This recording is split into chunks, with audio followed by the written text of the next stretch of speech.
Bismillahirrahmanirrahim. Assalamualaikum warahmatullahi wabarakatuh. Selamat pagi. Bagaimana kabar kalian hari ini? Semoga selalu sehat dan tak kurang sesuatu apapun. Baik, kita akan melanjutkan praktikum hari ini, yaitu praktikum diuretik dan uji toksisitas obat. Yang pertama adalah kita akan bahas dulu praktikum diuretik. Jadi praktikum diuretik di sini sebelumnya kita harus tahu dasar teori dari apa itu diuretik dan bagaimana mekanisme kerja dari obat-obat diuretik. Diuretik adalah obat yang berfungsi untuk membuang kelebihan garam dan air dari dalam tubuh melalui urin, di mana jumlah garam, terutama natrium, yang diserap kembali atau direabsorpsi oleh ginjal akan dikurangi. Sehingga natrium tersebut akan ikut terbawa cairan yang ada di dalam darah dan produksi urin otomatis akan bertambah. Dengan adanya jumlah urin yang bertambah, maka cairan tubuh akan berkurang. Dan ini dapat menyebabkan tekanan darah menjadi turun. Obat-obat diuretik sering digunakan di beberapa penyakit seperti udem, ya, dan juga ada hipertensi, hiperkalsemia, dan diabetes insipidus. Meskipun ada juga beberapa penggunaan diuretik untuk glaukoma. Klasifikasi diuretik ada beberapa, yaitu yang pertama adalah tiazid, di mana contohnya adalah hidroklorotiazid yang kita kenal dengan istilahnya adalah HCT. Kemudian yang kedua adalah diuretik loop, di mana di sini contoh obatnya adalah bumetamid.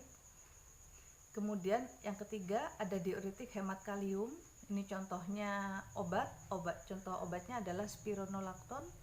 Kemudian ada yang keempat penghambat karbon anhidrase. Contoh obatnya adalah asetozalamid. Yang terakhir adalah diuretik osmotik. Contoh obatnya adalah manitol. Adapun tujuan dari praktikum diuretik ini adalah untuk menganalisis efek diuretik pada mencit dengan melihat dan mengamati serta menentukan jumlah volume frekuensi urin pada hewan mencit setelah diberikan beberapa obat diuretik. Pada praktikum diuretik di sini menggunakan alat dan bahan. Alat yang digunakan adalah timbangan hewan, spet 1 mili, sonde untuk memberikan obat secara peroral pada mencit, kemudian gelas ukur, beker gelas. Bahan mencit itu sendiri, kemudian aquades, kertas saring, alkohol 70%, furosemid, hidroklorotiazid, spironolakton, dan CMCNA sebagai pelarut atau pembawa dari sediaan uji. Bagaimana metode atau mekanisme dari praktikum diuretik ini? Yang pertama adalah masing-masing kelompok akan mendapatkan 4 ekor mencit, di mana 4 ekor mencit ini pastinya ditimbang terlebih dahulu, kemudian dicatat berat badannya, kemudian baru diberi tanda yang akan diberi tanda masing-masing, di mana tanda ini akan menunjukkan akan diberi perlakuan apa. Mencit yang pertama setelah ditimbang bisa diberi tanda 1 pada ekor, itu digunakan sebagai mencit kontrol. Kemudian mencit yang kedua untuk perlakuan pemberian HCT, hidroklorotiazid. Mencit yang ketiga diberikan furosemid, dan mencit yang keempat diberikan spironolakton. Sebelum diberikan perlakuan, maka masing-masing mencit ini diberi aqua secara peroral menggunakan sonde sebanyak 10 mili.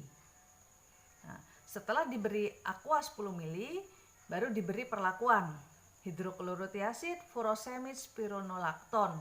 Sedangkan untuk mencit kontrol sendiri ini hanya diberi CMCNA sebagai pelarut atau pembawa dari sediaan uji.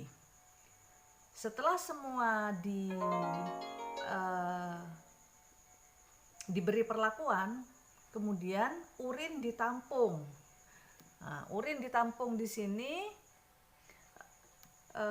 diukur pada menit-menit tertentu, yaitu pada menit ke-15, 30, 45, dan 60. Nah, dari hasil praktikum yang dilakukan, maka di sini ada tabel, di mana tabel di sini menunjukkan bahwa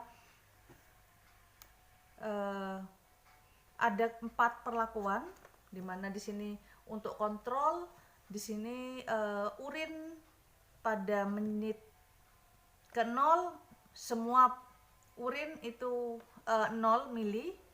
Kemudian pada menit 15 untuk kontrol 0 mili, kemudian furosemid 0,4 mili, hidroklorotiasid 1,1 mili, spironolakton 1,3 mili. Waktu pengamatan seperti tadi dikatakan pada metode kerja, di sini pengamatannya selama 60 menit.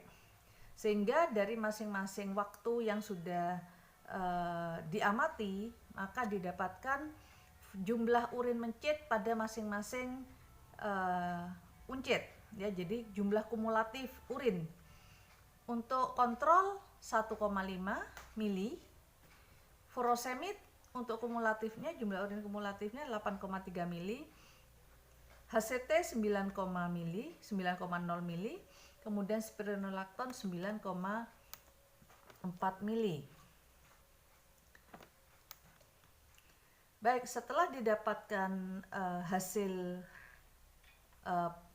jumlah urin kumulatif ini, maka kita bisa menghitung berapa persen volume urin kumulatif dari masing-masing obat. Ya, di sini rumus untuk menghitung persentase volume urin kumulatif yang diekspresikan oleh mencit adalah persen volume urin kumulatif merupakan perbandingan atau rasio volume urin kumulatif dengan volume awal pemberian dikali 100%. Kalau kita lihat dari hasil praktikum, di sini didapatkan persen volume urin furosemid adalah 83%. Untuk persen volume urin HCT dan volume urin spironolakton silakan Anda coba sendiri, ya. Dari mana 83% untuk urin furosemid? Jadi volume urin furosemid yaitu 8,3 per 10, di mana 10 adalah volume awal pemberian Aquades, kemudian dikali 100%, maka hasilnya adalah 83%. Baik, ini yang praktikum diuretik yang harusnya Anda kerjakan di laboratorium. Silakan kerjakan tugas yang ada di buku panduan praktikum, kemudian akan dikumpulkan minggu depan, bisa via email. Baik, terima kasih atas perhatiannya. Wabillahi taufiq wal hidayah. Wassalamualaikum warahmatullahi wabarakatuh.